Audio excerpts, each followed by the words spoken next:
Here we are, everyone. This is the 200th episode. I can't hardly believe I'm saying that. 200th episode of the Startup Junkies Podcast. I'm Jeff Amerine, and I'm joined today by Caleb Talley, our Director of Marketing, Matthew Ward, one of our consultants on the Startup Junkie team, and we've also got Taylor Hasley, who is the Executive Director of the Startup Junkie Foundation. But our special guest today, given this is our 200th go-round trying to get this thing right, are the original co-hosts of the Startup Junkies Podcast. We've got Jon Cadieux. Hey, Jon. Hey, how's it going? Yeah, it's one of those audio things. You got to speak. You can't just wave. Yeah, well, I am. And Michael Iseman, now of AcreTrader fame, former Startup Junkie. Hey, Michael. Hey, I think I have to give the original co-host title to Jon. I took over when it was like 25 or 30 episodes in, but he got everything set up and taught me everything not to do before I jumped on the mic. Yeah. He was Johnny Carson and you're Jay Leno. Is that what you're trying to say? Yeah. Yeah. Gotcha. No, I was Jay Leno and he was what's the one guy's name? O'Brien? Coco. Remember they brought him in and then they fired him. Yeah. I was the one you couldn't remember. Is that right? Yeah, exactly. Matthew and I joined when it was already a well-oiled machine. So yeah. And look at this. We got this fantastic Zoom studio that we're using. You know, it's just amazing the things the pandemic has done for the world. Incredible. Well, we'd all be together, but Jeff's hunkered down in some undisclosed location. That's the evil lair on top of Muddy Pit Mountain. Great view of everything and access to nothing. So anyway, that's the tough part about getting old. You got to stay away from all these people that might have some kind of contagion you don't want to have. Hey, but let's get into it a little bit, guys. So where do we want to start with this? Aside from just another good excuse to drink a beer on a Thursday afternoon, what the heck do we want to talk about? The early days? Jon, let's start with the early days. Jon, you were the one that actually got me into this. I didn't know podcasts from, fishing reels when we started. So yeah, tell me about it. What was that, 2015, I think? That sounds about right. Yeah. And I had just opened up NWA Workplaces in Bentonville, and you guys were renting an office there. And then every Friday we would meet at the office there. And remember, we had a live studio audience for probably the first 30 episodes or so. And the funny thing is, I get a kick out of this. If you listen to, we would record them with 3 episodes at a time, and we would drink beer the whole time. So if you go back and listen to episode 3, episode 6, episode 9, 12, we're drunk. Not drunk, but we're a lot more loose than we were on episode 1, 4, and so forth. you wouldn't want to have to take a breathalyzer test. No. Yeah, we all thought our jokes were a lot funnier than those episodes you really were. Yeah. Nobody else had a good time, but we did. Yep, we always had a good time. Yeah, and then we got I got busier, and then I relinquished the duties to Michael, and Michael took it from there for the next 100 episodes or something like plus. that. Yeah. So I was there for a brief while, but not too long. And Michael was the adult supervision, because you and I never had any of that. We just kind of wandered around in the forest and hoped that something was interesting. Michael was the one that would keep me from talking about emails and Russians and politics and all that other stuff. Yeah. And that was before it was trendy to talk about Russian interference and stuff. Jeff was way out ahead. Yeah, he's always been on the bleeding edge when it comes to that. Conspiracies. Yeah. Got the tin hat on. Yeah. Yeah. Jeff, what was that conversation? No, go ahead, Taylor. I was going to say, what was the conversation like when you decided to start a podcast? What was your reaction to that? Oh, to me, it's like, my first question is there beer involved? And Jon said, yeah. And I said, all right, I'm in. I didn't need a lot more detail than that. It's like, Check. That was it. Actually, I brought up the idea, and before I think I was even finished pitching it for all of 4 sentences, he was like, sure, let's do it. Let's do it. Let's get it done. So it's typical Jeff fashion, wide open for the idea, anything new. Yeah, shoot, then aim. Yep. It was the first. Jeff, what do you always say about entrepreneurship? It's like jumping out of an airplane without a parachute and then trying to figure out how to airplane or the parachute. That's precisely it. Was there a guest on the first episode? There was. Who Wasn't was? it just us? I think the first one was just you guys talking about how to start a business, and then you started, didn't have any more original content, so you started bringing on guests. Well, That was exactly right. Amargos. I think it might have been Jay Amargos. Didn't we have Could have her? been. Yeah, and then I remember Lee Robinson. They had just opened Bentonville Oh, Brewing. yeah, Bentonville Brewing, yeah. Yeah. There's a team here, beer developing. Yeah. Yeah, he brought us free beer, which was crucial to getting on the show back then. That was the entry. That was the price of entry. We should reinstate that. I think No, that's every right. guest has to bring beer to our studios. Yeah, Exactly right. I think John and I got the memo. yeah, right.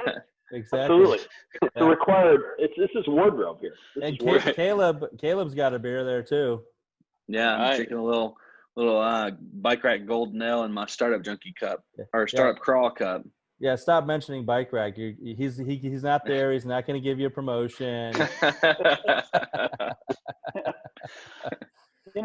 I'm okay. I mean, Bike Rack, Black Apple, either one kind of works for me. Either way. Yeah, right. Good. And if I wasn't sitting in the Startup Junkie podcast studios, you would be able to see the keg-erator of Bike Rack behind me. So Taylor got the conference room, and I got the kegerator in the break room. So very good. You beat that one. You got the better end of that deal. We'll have to swap out halfway through after I get my fill. So let me ask you this, Yeah, Jeff. You've been on 200 of these things. You've interviewed countless guests over the years. Obviously, you've been involved with the startup community for decades. All these years later, all these podcasts later, what's your takeaway from all of this? I mean, do you think that you guys doing this has helped people? What's the feedback you guys get? Yeah, I think there's elements of it that are kind of a catharsis in some ways for us. I mean, it's like you're talking to people that are traveling a journey that a lot of us have been down. So it's kind of fun from that standpoint. I think hearing people that can tell their stories, some people that we've had on have overcome pretty amazing odds to do pretty spectacular things. And so it's always a little bit of inspiration. Sometimes you have people that are kind of in the heat of the battle that are really in the midst of some really difficult stuff. And if they're candid about it and they're kind of vulnerable on the podcast, that's always can be pretty inspiring too. I mean, we've had some people on that just, you listen to them and you think this is kind of a historic figure. This is somebody that has lived an amazing life, and we're lucky to be in the same room with him. Al Bell would come to mind, Michael. I remember when we interviewed him, and this is a guy that was one of the first African-American record executives in the country with Stax Records. And he was somebody that was in the scene at the same time that Martin Luther King was around and whatnot. And the guy was up there when we interviewed him. He was approaching 80 years old. It's still just completely full of life and vigor and energy to do something yet again spectacular. So I don't know, we've had a bunch of inspiring people on. Always recharges me a bit. Yeah, I think when Al was on, I had chills like 90% of the time we were interviewing him. Just, that was this pretty special episode. It was. What did he say? It's not, do you remember his statement? He did. It's not aptitude, said, it's attitude that'll get you to retrieve altitude. Yeah. That was it. Yeah, and I've used that actually a few times. And he actually attributed that to Martin Luther King at the time, which I don't know. It was just, the guy was really inspiring. And in addition to Stax Records, he went on to be the president of Motown Records, which Berry Gordy had been there and whatnot. And for somebody that kind of grew up in an era when we listened to a lot of that kind of stuff, it was like, man, this guy is a living legend. So that was really cool. Mm-hmm. But there've been others for sure. And now the podcast is so popular that we're getting almost daily emails from the general public trying to get on at any opportunity. Right. Yeah, I kind of love that. It's like, oh, my client has got this great MLM thing, and it's super duper, and they want to come on and totally spam all of your loyal listeners. And we're like, all right, Matthew, what do you think about that one? He's like, bit bucket, goodbye. Yeah, I remember my policy when I was on that end was anyone who's asking to get on the podcast cannot get on the podcast because they're probably selling something. And then I come over to AcreTrader and I'm doing media relations and trying to get Carter on everyone's podcast. So the cart kind of shifted on me there. Yeah, Carter was another good one. He was a really, we get all kinds of interesting people on, very bright people on. There's very few times when you have someone on where without a shadow of a doubt that they have at least 40 IQ points on you. And interviewing Carter was kind of that experience. The guy is just, so he gets a physics degree and he probably studied one time the whole time he was at the U of A, maybe not at all, never opened a book. But then rather than pursuing physics, he goes off and he becomes this financial services guy at Stevens and then runs a $1 billion hedge fund. And just for giggles and fun, he comes back to Arkansas and launches this really amazing thing in a new asset class. And so there's not a lot of people running around that could do that. And so I'm not a fanboy for Carter. Don't tell him to get his ego up, but he was really a good interview. Yeah. I don't know if he talked about this on the podcast or it was something I learned afterwards, but between graduating and starting at Stevens, he was touring in a band and started a company converting diesel engines to run off of like waste, like grease or oil from restaurants. And of course he was. He's had an interesting career path, that's for sure. And now selling farms on the internet. Amazing. What about you, John? We interviewed a lot of people when it was the two of us. What was one of your favorite episodes? Obviously Stan Zalowski always stands out because the content is always lacking with Stan, but the personality is always there. And I'm just kidding about the content. Stan's just a force of nature by himself, and he's just a lot of fun to talk with. Whether you're interviewing him on a podcast or sitting across from him having a beer someplace. So Stan's one. It's nice to see. We interviewed a lot of friends and people who became friends, so it was always nice and it's been all these years later, nice to see a lot of them doing so well. And there's been some casualties along the way as far as their businesses didn't pan out like they wanted to or whatever. But that's the nature of the game. But I enjoyed it. It was a lot of fun, and I like getting together for these on occasion and doing these now again as well. I think that's a good increment. Every 100 episodes, as long as we're alive, we get back together for these. Yeah, we did one. When was the 100th one? We did that one. It seems like yesterday we did it. It's got to be a couple 2.5 years ago now. Yeah, it had to be at least like 100 episodes ago. Well, even 2015 feels like it was 2 years ago. Yeah. It's easier when it's been Groundhog Day for the last 3-4 months. No kidding. Yeah. All right. Why? What's been going on? I just got back from a solitude retreat. Can anybody fill me in on? Yeah, I've had my head buried in the ground. There was somebody that did that, right? He took a vow of silence for 75 days, and it was some Buddhist ritual. And he was in like the woods. Exactly. No radio, no TV, and he's like, "Well, what the hell's going on?" Yeah. Like, what I miss? Global pandemic. Other than that, not a whole lot. Like they say in Arrested Development, no touching. He didn't miss much with the murder hornets. That was just a teaser.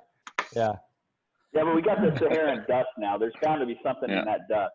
Yeah, of course. I think it's probably a dirty bomb for Saudi Arabia. They just disguise as dust.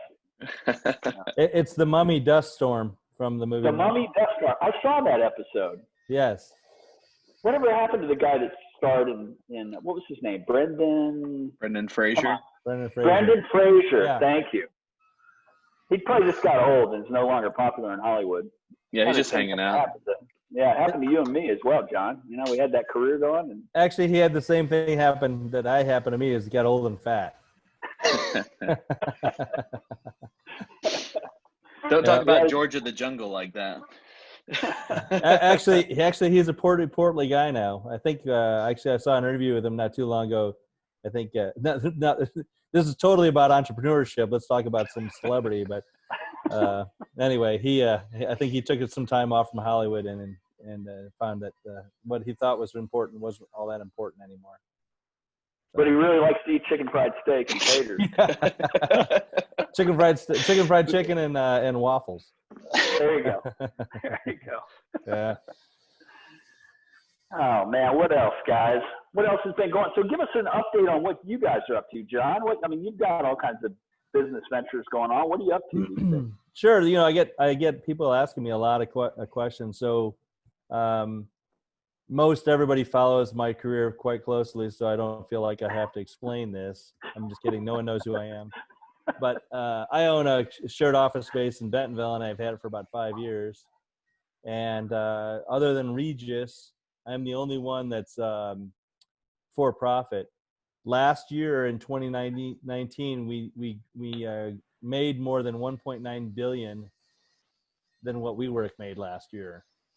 So we actually came out with profits 1.9 billion greater than WeWork. So we were pretty happy with that. And we're excited to see WeWork come into the market here. If that's still going to happen, I have my doubts that it's going to be WeWork. It's going to be a shared office space, no doubt about it. That's happening. But whether or not it's got the WeWork name on there is a different story. I'm looking forward to having that happen. The other question I get people asking me a lot of is how has this whole COVID-19 affected me? And for about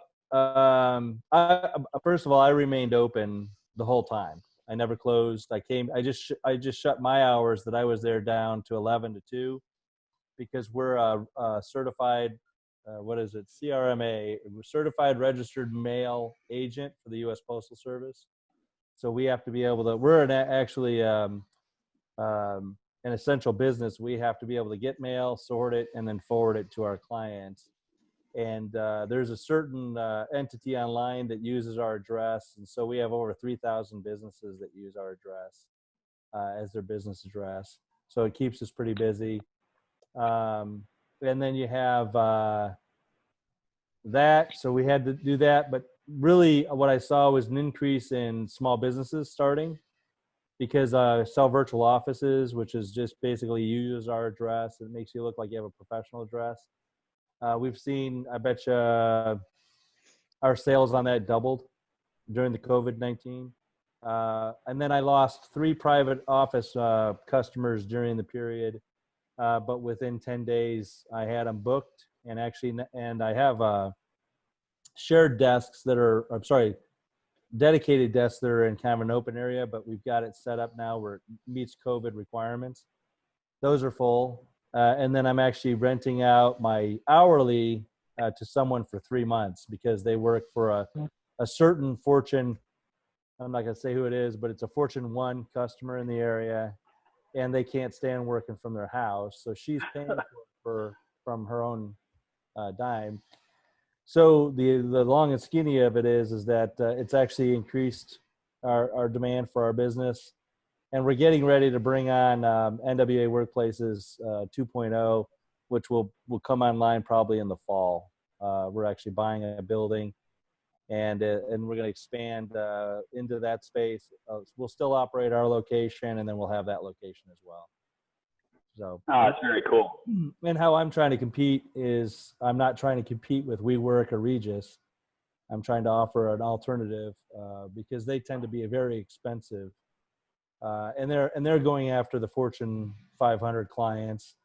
I have one very high profile client that's offices with us, and they've been there over a year. And it's a lot of fun to have them there because it gives us a lot of credibility.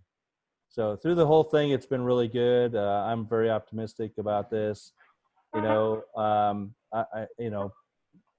whether or not COVID's the threat that it is, it seems like it's changed from what it originally was. So it's not as big a threat today as it was even 3 or 4 months ago.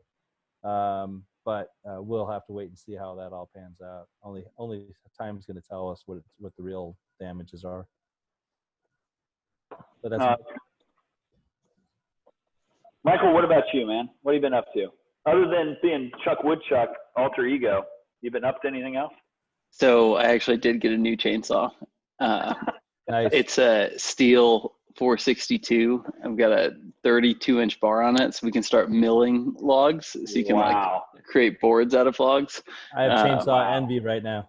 Oh, it's That's huge. That's pretty much everything. Mine's that's only my update. Mine's only 16 inches. My chainsaw. Right.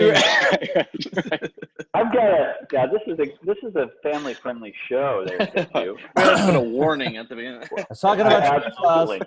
Talking about chainsaws the whole time. Chainsaws all the way. Chainsaws. Yeah, by 150 ricks of wood that you can come use that Gigantor thing on. That's laying in the back of my Money Pit Mountain property. Anytime you want to come out and cut it up and take it, it's all yours. All right, I'll be out there. And my dad knocked down 3 cool Osage orange hedge trees in their backyard, and it's like a really dense wood that makes great benches and planks. And so instead of just chipping it all up or turning it all into firewood, we're going to make some planks out of it. So cool. That's been dreaming about that and watching a bunch of milling videos on YouTube. But other than that, with AcreTrader, which is taking up a lot of my non-milling focus, I've been working a lot on our media relations and just the whole investor relations and investor experience on AcreTrader. And basically the company, what we do is we've got a team of farm analysts who are constantly, looking at 50 to 150 farms every week and looking for good opportunities to invest in farmland, which is a asset that most people haven't been able to invest in because you have to buy a whole farm, figure out how to manage it. And it's hard to know if you're getting a good deal in areas that you most likely are not located in. And so we find good opportunities and let people buy shares of farmland, usually from $10,000 to $30,000 are the minimums. And then we syndicate the deal and then manage it. And so the company started in 2018 where we built a platform. I joined a little over a year ago after a 3.5-4 year tenure at Startup Junkie. And at that point we had, I think, one farm or 2 farms that had gone all the way through the funding process. And it was, months or weeks for funding farms up until COVID. And then, when the market dropped by 25-30%, there was a freeze where maybe had 2 investments during that couple week period. And that's obviously scary. But after that, when the market kind of settled out and everyone got adjusted to their new normals and a lot of people were at home looking at their portfolio and trying to think about diversification in a new way when everything had dropped. And we've really seen an increase in investor interest, which has been exciting. And so our recent offerings have been larger farms, and we've gone from a month or a few weeks to fund a farm to seeing these deals reach full subscription in just a few days. And so it's been really exciting. Farmland's very uncorrelated to other asset classes. And so it's been fun to kind of be on, when we look at funding velocity, it really does look like a hockey stick right now. And that creates a whole new set of problems and opportunities to solve, because today we don't have a farm up on the site because they've been filling up quickly, and we don't want to be flexible on our due diligence and underwriting and just put something up there. And so, but it's been really exciting to see that kind of reception in the farm community, because we're working with these farmers and helping many of them grow and expand their operation. Just seeing the number of investors and the sentiment of people kind of resonating with this relatively new product still. And then just being a part of a team with Carter's you talked about him a little bit earlier, but great leader, great at setting the vision and helping everyone dream really big. And then, one thing I've learned, I was kind of thinking about different things over the last year that I've learned about startups going from working with hundreds of startups to working in one. And that there's a lot that we put on pitch decks and a lot of strategy that goes into it, but the day-to-day, there's a lot of execution and actually doing what you said you were going to do on that pitch deck when you're raising money from investors or putting the idea together. And that execution has been, it's been really fun. It's a lot of hard work. It's not the dreamy stuff that you think of when you're starting a company or on or looking at growing a company. But I think it's really important to make sure that you do what you say you're going to do and actually do those little minute tasks each day that help kind of make that big machine work. But it's been fun. Been keeping busy. Oh, that's cool. And it is such a interesting asset class. If you assume when it looks like the world is ending under these apocalyptic circumstances, the pandemic, and you think about Maslow's hierarchy of needs, safety and being able to eat are pretty low on those rungs, right? Everybody's got to still do that. So being in a position where you've created a easy way for people to participate in an asset class, productive farmland, you can only see upside for that. I mean, there's not a convenient, affordable way for an investor to get involved with that unless they've got millions and millions of dollars. So I think you guys were on trend. It's interesting to see it accelerating a little bit because of the fact that other people are looking at the volatility of other asset classes and just looking at what really matters in terms of portfolio. That's very cool to hear.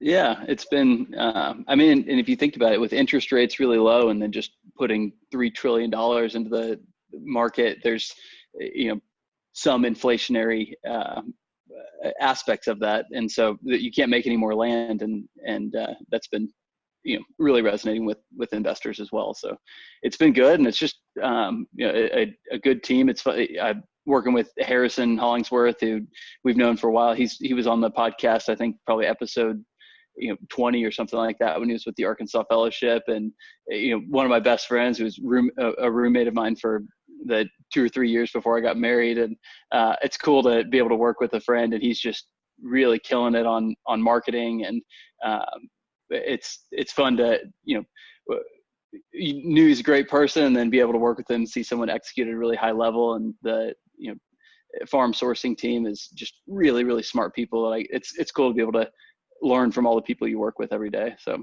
it's been a good I still quote you probably once every week or so. One, I don't know if people on podcasts can see you, but something you told me probably 3 years ago, that selling's a lot like shaving. If you don't do a little bit every day, you're going to eventually start looking like a bum. And here we got Jeff with a full beard. Yeah, full freaking Moses white beard. Yeah, you're right. You're right. He's totally. I'm waiting for the other 5 lost commandments to be bestowed upon me so that the beard kind of matches. But anyway, yeah, you're right. Yeah. You're right. Well, again, commandment number 2 then, Michael, would be buy a house and just dump a bunch of money into it. Endlessly. Yep. Just keep shoveling. Eventually you'll cover yourself up. After a while, it just doesn't make any sense, but you can't help yourself. You can't help yourself. It's like compulsive gambling. It's like investing in early stage companies. It's like, what's one more? Another 25 here, another 50 there. Come on. Let's keep it going. It's just too much fun. I can't stop. Yeah. I'll eventually make it all back. Exactly. Yeah. I on a serious note, I am interested. You guys have both witnessed what's this unprecedented sort of last 6 months, the pandemic and the economic reaction to that and the politics associated with it and all that. Yeah, I mean, if you were to take out your crystal ball, this has been unprecedented to see what the last 6 months has been like. What's the next year look like? I mean, what if you were to forward think some of this for the benefit of the audience? What do you think is going to happen? Economy, politics, anything else you want to talk about? Well, I tend to have rose-colored glasses, which has been a big problem of mine. It's bit me in the butt a few times, but the cool thing I think is going to come out of this is there's going to be really amazing innovations, not only on the medical front. I think we're going to see our own the Food and Drug Administration and the way they process and the way they get vaccines done. I think it's going to be there's going to be tons of innovations there. I mean, this is unprecedented to see so many different companies, agencies, world organizations working toward one cause, and that is to try and find a vaccine, cures, even just something, a pill to keep people from dying when they do get it. That's one thing. I think you're also seeing innovation in the restaurant business. There's a certain restaurant here, I'm not gonna say who it is, but they only serve chicken and they're fast food, and the name ends with A, but they I've heard their same store sales are up like 5 and 10%. They innovate because they know how to do the pickup, the drive through, the pickup. Their competitors don't have a clue. So I think that there's going to be a lot of really cool innovations that come out of this. You're seeing restaurants, the ones that will survive, and I think there's going to be a high body count when it comes to restaurant failures in our area, but also nationwide. And unfortunately, we all love restaurants. We may have our favorites. Some of those favorites may not make it. There was a brewery that just announced earlier this week that they're shutting down permanently. Not a brewery. It was Apple Blossom. Exactly. You're right. Right. Yeah. Yep. And yeah. so that was a shock, but it wasn't a shock. I mean, I don't know much about their business, but more of that's going to come. And so even if they were to find a cure today and a vaccine tomorrow, there's a lot of damage that's still going to eke through the system. It's going to be years before the airline industry recovers. A lot of businesses are discovering they don't need to have people flying out every week to get stuff done. Look at Zoom. Zoom has been around for years. This whole idea has been around for years, but companies are figuring out how to use Zoom and spend fractions on the cost of travel. People are getting used to the idea of conducting business this way, whereas before, it wasn't necessarily the case. So I think there's going to be a lot of cool things. What I think this looks like is I joke that I think this whole thing is going to wrap itself up around the first Wednesday of November. But I think after that, we'll start to see a lot more optimism, to be honest with you. I think there's a lot. I mean, there's a lot of opposing forces that benefit from this going on, but especially during a political year in the United States. So it'll be interesting to see. Everybody thinks that the workforce is going to change forever. Yeah, maybe. I don't know that companies are still going to want their people working from home. Hewlett-Packard tried it for 10 or 15 years, did not work for them.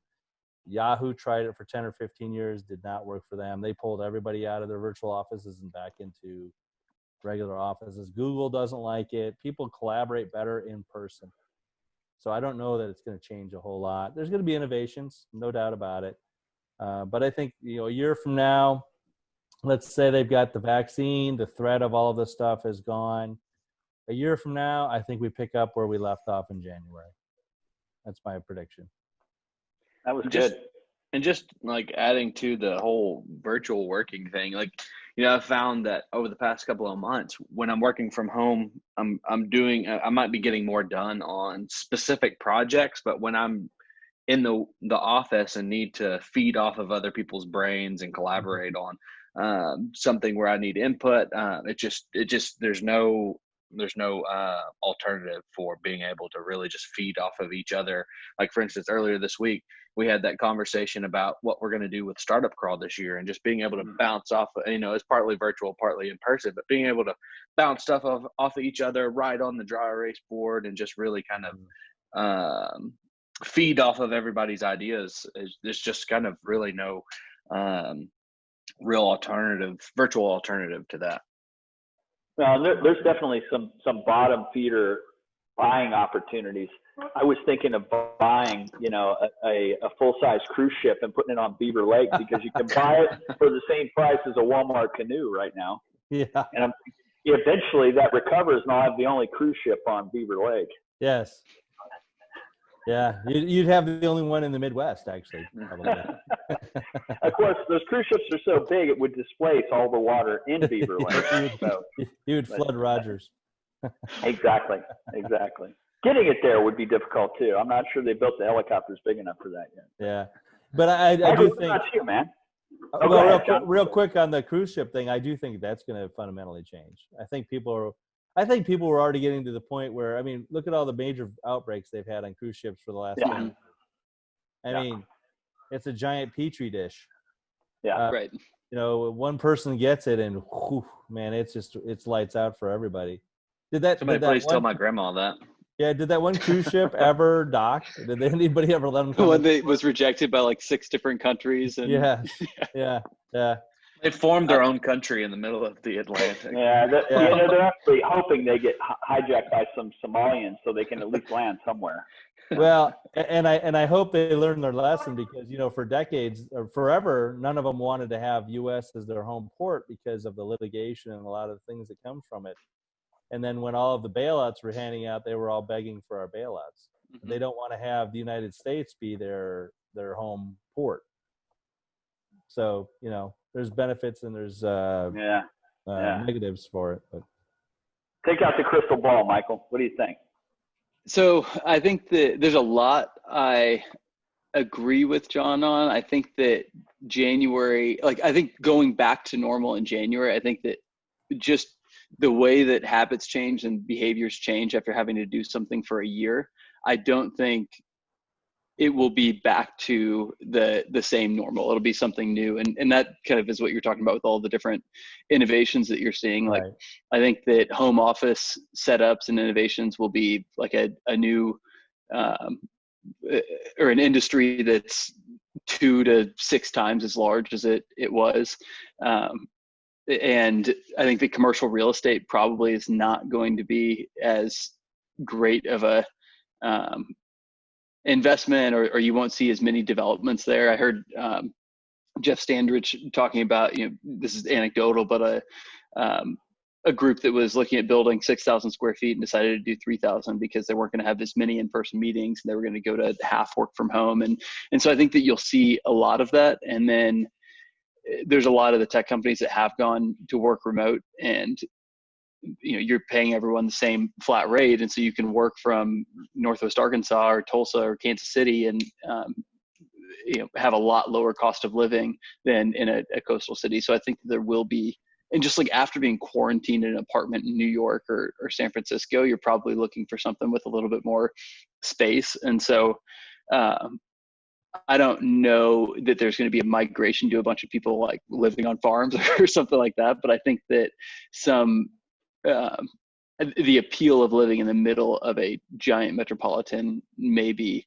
a little bit less of a pull for people, especially if they have the option to work remote. So I think, you know, we're recording this, and I definitely don't want to make a prediction about the economy, because if I'd made one 3 months ago or 6 months ago, I would have been dead ass wrong. So I think eventually they may start talking to each other, the economy and the stock market. But I don't know what exactly the conversation will be like. Interesting. Come on, Michael. What's your take on it? No guts, no glory, buddy. Okay, so I did put some money into Jets, which is the airline ETF, like 2 or 3 weeks ago, just because it was down 80%, and it holds like all of the big airline like companies and airline producers. And so while I do think that it's going to have a huge hit on the travel industry, I don't think it's going to be that much. So like what you had said, companies are looking at how do you replace travel? Like, you don't have to send someone up to Boston for a 1-day trip to negotiate something when you're able to do it over Zoom effectively for 4 months. And so companies' travel budgets like travel and entertainment will likely decrease significantly. Like, it'll go up from where it has been over the last quarter, but probably not anywhere near to 100%. So I think that I hope that Jets does rebound a little bit, and it already has some. But overall, I'm just like really surprised that we've rebounded so much in the stock market. And I think that there's probably going to be some correction there.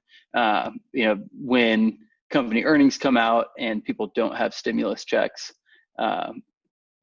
and then, I think that there will be some correction. Some volatility, right? It'll head back a little bit because it's anticipating it's going to be a V-shaped recovery, and there's no guarantee it will. Some of this stuff, the people that are displaced, a large number of them are in consumer-facing businesses, and the failure rate in restaurants and other consumer-facing businesses might be 35% after we get through all this. And so some of those people have either got to find something else to do or get some training or whatever. So I think you're right. I think there's probably a second hit on the market when people realize it's not going to be a smooth V-shaped recovery. Yeah, it was announced today that the parent company for Chuck E. Cheese filed for bankruptcy. Oh, say it isn't so. Yeah, I would have thought that whole bacteria dish there would be just very, very popular during something like this. But they were printing their own money though. They had no competition. Yeah. For decades, I think their returns were very, very good. But this is just, who's going to take their kid in there for the next year? That's the other thing too, Michael, as I didn't touch on and you kind of did, is just the people are feeling a little scared right now to interact. I know a lot of people that are refusing to come out and do anything. Me, I'm not concerned about it. Everybody's got to go sometime. But it's one of those things where as this goes on, I think there's going to be some reevaluation of what essential is. I think a lot of people are discovering, wait a sec, my field of study isn't essential. So I think there's going to be a lot of reevaluations there. I think one industry that's going to be hammered is the university system, and rightly so. They should, if anything good that comes out of it is a resetting of that, oh man, I'm all for it. I'm not a huge fan of what they've done to the cost. When I was in college, I think a 4-year degree might cost $20,000, if that. And that's if you went to a private university. Now it's $20,000 a semester or more. Yeah, but when you and I were in college, they had courses like wagon wheel replacement. True. Yeah. Shoes on horses. That kind of stuff. Yeah, exactly. Tree felling. Exactly. What do you think, Taylor? What's your crystal ball tell you? Oh, we can't hear you. I think you're on mute, Taylor. All right. How about now? Yeah. There we go. I'm really interested, as I look where I'm at in my life and getting ready to buy a house, what the housing market's going to do. Historically, when we look at recessions or corrections, then a housing market is kind of in line and either a lagger or a predictor of what is to come, depending on which crisis that you look at. So, I think, there's really two things that have to happen. It's either the economy has to reopen completely, things need to start going back to normal, consumers need to spend, or the feds need to keep dishing out checks. But when those checks stop, and then I'm curious what happens in the housing market. Do people start foreclosing on their mortgages? A lot of people now are making more money than they ever were before. When you look at a lot of the hourly workers, that stimulus check was generous. And so I'm kind of curious, when's that done? When's the federal relief going to quit happening? What is that effect going to be on the housing market? Where do the banks come into play? Are they going to continue to give forgiveness? And if so, that might help on the recovery side of things. But right now it's uncertain. So I'm kind of sitting on my heels waiting. I'm hoping for my personal sake, maybe I can snatch up a foreclosed home. But, I also think that there's more opportunities that are coming out of this, more innovations like we spoke on a little bit that aren't short term. I think this has had a long-term effect on consumer sentiment and how we do business and how we spend our money. I think the companies that have viewed this time period as an opportunity to take advantage and set themselves up for the future will come out so much stronger on it. Earlier, today I was, talking about how companies are having to repurpose their assets, including their people and their time. And I think for those who relied on in face-to-face sales tactics, if they can really bunker down and develop robust online strategies for customer acquisition, then that could change the way that they do business permanently. So, of course, it depends, when you look into the crystal ball on the different industries and so on and so forth. But I am hopeful. I have a little worry about the second wave, but a lot like John was saying, it's my time to go. It's my time to go. And I'm a big believer in spending money to get the economy back open. So that's kind of my take. I've got more questions than I have answers, and I'll leave it that way. There you go. And it's your birthday, so you're allowed to say anything you want. Matthew, what about you, man? The thing I'm Come curious get another about one, is, Taylor. Yeah, all right. the thing I'm curious about is what's going to come from the election. And also with the fundamentals of the market, it just doesn't make sense. Just like Michael was saying, looking at the economy, and we're at record highs right now. I mean, you can look at all these price per earning shares and all these different multiples, and it's not adding up. And everybody's like, oh, I need to get in the market. It's going up. And when that happens, something has to change. So we're due for a correction. I don't know when. If I knew that, I would definitely be telling all of y'all and make some good money. But for now, I don't know. We'll see what happens. Yeah, it's definitely interesting times. What about you? What do you think, Caleb? What's your Well, crystal as ball tell you? probably the only person on this podcast with a liberal arts degree and absolutely no experience in business or the Walton School of Business whatsoever, I will say that I've saved jets on my Robinhood app.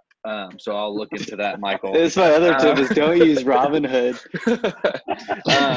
And then secondly, I've put a little bit of money behind everybody that's considered front runners on the vaccine race. So we'll see how that plays out. But other than that, I'm not sure. I mean, I'm just a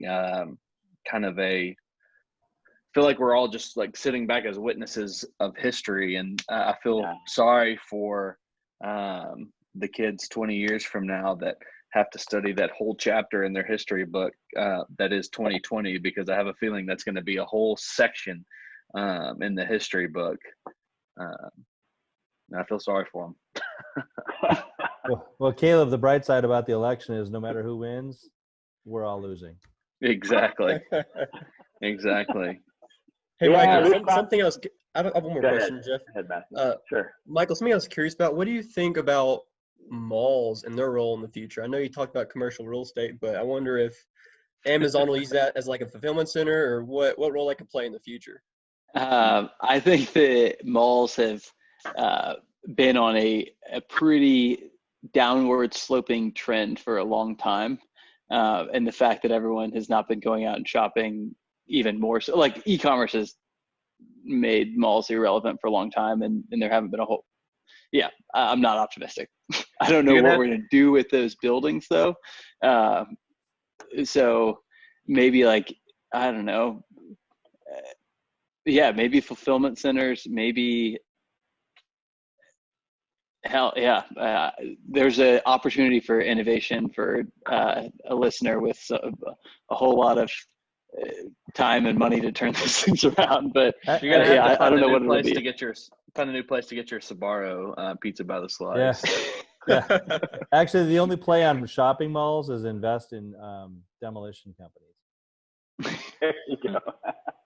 Or demolition technology. I had to stop into it's been the beginning of the year and it's still cold. I had to stop by whatever the mall that used to be on the edge of Rogers, and I went in and they still had maybe 2 or 3 shops still in there, and there were more people in there doing laps, like folks exercising in that space, than there were shopping in that space. I thought that was really interesting. There were people that were literally like in their workout clothes, like jogging and power walking. Mall walking's a thing. Yeah. It's like if for people who like, if you're temperature sensitive, you can just go in there and do laps. It makes sense, especially in the summer, like when it's 95 degrees or something like that. You're gonna just go do your laps at the mall. Exactly. When I lived in Little Rock, still they had, when you went into the mall and university there in Little Rock, they had not mile markers, but markers on the ground to let you know that you had walked, a mile if you had gone the length of the mall. So maybe they turn them into gyms. Actually, those weren't mile markers. Those were emergency signals. So when you had a heart attack, you could. When somebody fell out. Exactly where you were. Right. You are here. Exactly. Your life's over when you're doing the mall circuit. Yeah. All right, Jeff. Everyone, I'm sure everyone listening is most interested in what your crystal ball says. So I'm sure it'll be pretty creative. Well, yeah. Well, one thing I'll say is there's been this sort of 70-year trend towards urbanization, people wanting to live closer and closer together. I think that's finished. I think that's done for a variety of reasons. Mm-hmm. I don't think people are going to be as excited about the commutes, public transportation, and I don't know that lasts forever, but that's going to last for some period of time. I also think that this may be an opportunity for rural populations to win, and for rural populations to keep their youth, because we've proven you don't really have to be in the city center to do any knowledge work, anything that's digital. And so I think there's an opportunity there, particularly places like Northwest Arkansas, that's an MSA of 500,000 people spread into a landmass region that's bigger than Delaware and Rhode Island together, right? I mean, there's plenty of land out here. You can do everything you want to do, and you're not elbow to elbow with a bunch of people you don't really care about spending time with. So I think that push towards urbanization will change. I think that these types of resets are a really characteristic of a Darwinian washout of the bad operators. So there's a lot of good businesses that will fail, but the ones that were well capitalized, that pivoted quickly, that had cash reserves, they're going to get better through this. They're going to figure it out. And a lot of people that weren't prepared for any kind of setback won't. We published something at the beginning of this back in March that actually was put out by Ben Jackson at Bungie, that I think he got from JP Morgan, that said that the average small business has 27 days of cash reserves. So think about that. The PPP, the Payroll Protection Program under the CARES Act, that helped a bunch of them. But a lot of them are still not going to make it. They just don't have the cash reserves to withstand a 70% reduction or 100% reduction in revenues. So you'll see a washout there. Hopefully some of those people will learn from that, and they'll build more resilient businesses on the backside. I think there's also really interesting early stage investment targets for people that are looking at businesses that have proven to be resilient. So good example would be Fetch out of Austin, and full disclosure, that's one that Cattering Capital is involved with. But they do a very efficient job doing last mile, last 100-yard delivery into multi-tenant facilities like apartment buildings and condos and all that. And that's something that the big operators hadn't figured out how to do. And you still got to get stuff to people that live there, right? And it's not done well. So things like that, things like Easy Bins, things like any of those sort of fundamental businesses that deliver what we need, I think are going to do extremely well over time. So we'll see. I think that digital transformation is going to be in high gear as well. So people that were waiting to put content into digital, that were waiting to expand their reach, I mean, we've kind of proven that in our own case, that a lot of stuff we were intending to do, we were kind of back burnering until we had to do it, because these 200 events that we typically run per year, we couldn't do live. So good operators will get better. Average operators will struggle, and bad operators will go out of the game. And I think investors will be the same way. They'll tend to put money on the targets of things that make sense. And hopefully money that was applied on really foolish plays that never made any sense, like WeWork, will go towards better operators that have a fundamental profit and loss orientation. And it's not all smoke and mirrors and, fake it before you make it type of opportunity. So I think we'll get back to fundamentally good economics and things that really make sense. How many books do you think will be published in the latter half of 2020 or 2021? People who had a little bit of time. No, there'll be at least one. the often talked about, seldom acted upon, creating startup junkies, building venture ecosystems in unexpected places. That book, by God, will get published this year. All right. Now, there may be 6 people, the folks that are on this podcast, that will actually read it, because I'll guilt my friends into actually at least opening the cover. But it will get done this year, and that's been a collaborative effort of the team. So that will be that'll be cool to see that get out. Hopefully, there'll be some good that will come from that. The forward, Michael, if you want to, the forward's going to be written by Jeff's contractor. kind of like Murphy Brown. Well, that freaking guy knows me better than anyone, right? He's like a member of the family. We wake up in the morning and he's out there. The music's playing. It's just like, you guys go and move in with us. And each chapter is going to start with a quote from one of the contractors. That's right. It's like, oh, the plumbing won't be done this week. It's like, no, we can't paint today. Yeah, Tom Sorry, the plumber. And Michael, I was going to say, if you want a signed copy, I know a guy. Yeah, absolutely. Yeah, we'll talk afterwards. Yeah.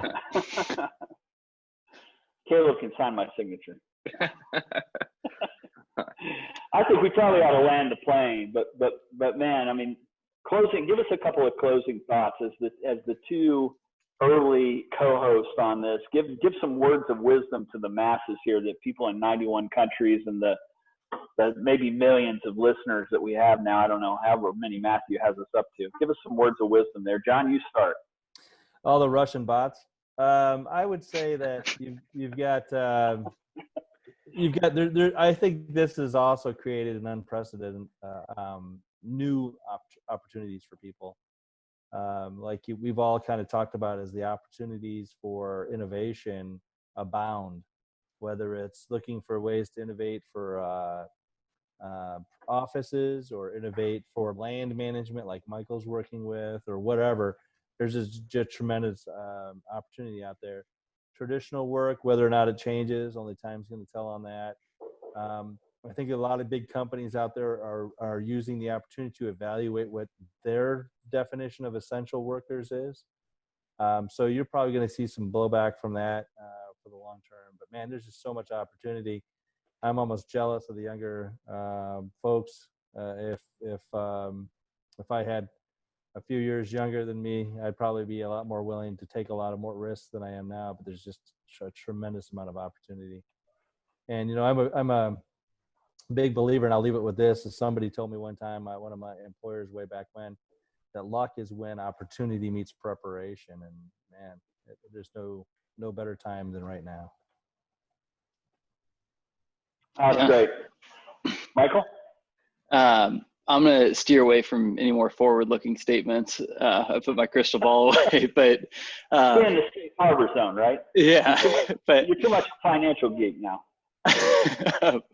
It's been fun just kind of coming back on and even just thinking about the podcast today. It was fun thinking back on the 100 or so episodes that I got to co-host with you, and all of the fun and work that we did and had at Startup Junkie. And it was really cool to see Devin Howland, who's the Economic Vitality Director at City of Fayetteville, multiple times just brag about Startup Junkie and how quick to action the team was, and put it, like, just being there in any way possible for small businesses, putting action plans together, figuring out how we can help. And it just kind of gave me this team pride for seeing how much everyone leaned into it, because I'm sure it went from the startup and small business support and like helping people to all of a sudden like life alert in a lot of cases. And so that was really cool, and just have a lot of fond memories from the podcast and hearing the stories of all of the different entrepreneurs that we got to work with, and watching people win. So thanks for having me back, and for everything that Jeff, like you've had a huge impact on my life and my career. So I just want to let you know how grateful I am. No, thanks very much. I appreciate that. And listen, you guys got to come back on for the 300th episode. So another couple of years down the road. The beard going to be down to your belly button by then? Well, something will be down there. I don't know. So, Jon and Mike, thanks so much for coming on. We're getting kind of tired of carrying you guys on these things. I know. That's got to be sore, right? Hey, thanks for coming on. This was great. We'll see you all soon. Thank you. All right. Bye, everybody.